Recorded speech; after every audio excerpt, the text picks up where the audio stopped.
По дальним дорогам да узкую тропою. Экологический туризм в республике действительно становится популярным. Есть на что посмотреть, где походить, за кем понаблюдать. В рамках развития этого направления, отмеченным как один из приоритетных в ходе послания президента России Федеральному собранию, республика будет эффективно создавать так называемые народные экотропы. Также появятся и новые маршруты для туристических прогулок. Все подробности у Зелимхана Калоева. Лучше гор могут быть только горы, причем неважно, летом или зимой. Чтобы взглянуть на прославленный Экочешинский водопад, нужно преодолеть почти километр. Он расположен в живописном ущелье, которое тянется вдоль лесистых склонов. На протяжении всей экотропы слышно журчание притока реки и дыхание природы. Тропа сквозь лес и горы – это как эстетическое удовольствие маршрута, так и экстремальное. Но это только в таких исключительных случаях, как сегодня, поскольку снег еще не успел растаять, а без зимней обуви подняться очень нелегко.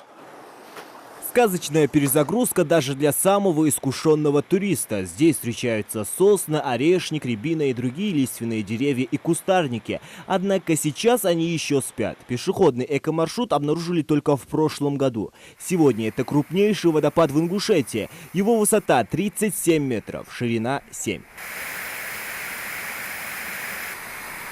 Тысячи радужных брызг. Зрелище несравнимое ни с чем. Это только один из 16 таких троп, организованных в горной части республики. Туда входят и ровные, и экстремальные маршруты. Еще одна экотропа ведет в башенный комплекс Вовнушки. Попасть сюда, в отличие от Экочешинского водопада, можно на машине, ну или на вертолете. Для этого здесь предусмотрена спецплощадка. И все это за пару часов. Правда, желающим сделать оригинальные селфи и прикоснуться к истории, придется все же подняться на возвышенность и преодолеть расстояние, сравнимое с высотой 8-этажного дома.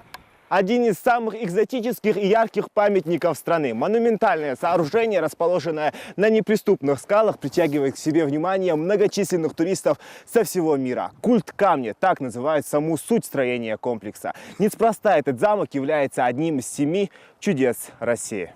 Признанный шедевр средневековой башенной архитектуры, предмет особой гордости ингушей, построенный на остроконечных вершинах обрывистых скальных утесов и состоящий из двух отдельных неприступных замков, соединявшихся в древности подвесным мостиком. Кроме красоты и величия ингушских башен, людей захватывает сама история. Не секрет, что в этой точке стыка горных ущелий в древности проходил Великий Шелковый путь. Шелковый путь маршрут пролегает мотикери именно ущелье ханис чаквалжер.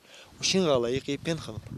Спенны аршны проем уже что мотиханис чаквалжхана гуртуаже инкалтуаже чаквалжхан ватсак. Авиали марке.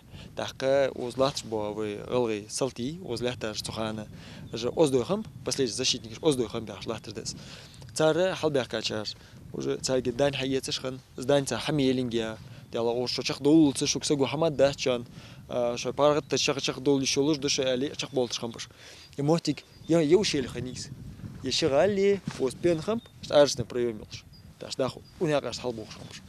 Уже к 2024 году власти республики собираются разработать 18 туристических маршрутов и создать молодежный эко-центр на базе заповедника Эрзи в Джейрахском районе. Сейчас проложены специальные тропы для сердечников и туристов с проблемами дыхания. В регион уже завезли около 40 лошадей для конных прогулок по этим маршрутам.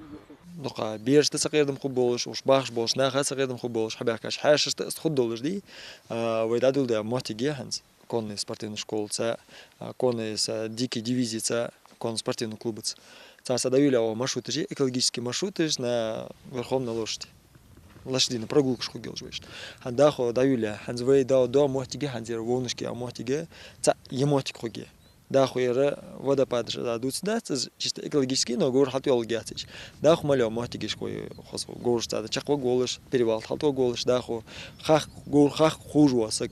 Да хак что голосом за хак цужуасак омлу голыш.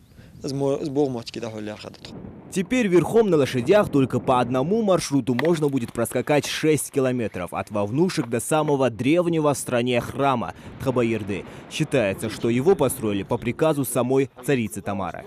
Еще одной примечательной чертой Тхабаирды является то, что в храме практически нет окон. Впрочем, в стенах толщиной около метра было бы сложно сделать готические витражи, поэтому храм освещается через узкие щеловидные окна. Очень красиво выглядят и сами стены храма, сочетание разнокалиберных камней, составляющих цельную стену. Главной особенностью храма является сочетание грузинского и ингушских стилей. В рамках развития экотуризма, который был отмечен как один из приоритетных в ходе послания президента России Федеральному собранию, республика будет продолжать эффективно создавать так называемые народные экологические тропы, которые существовали во времена Советского Союза в Ингушетии. Любой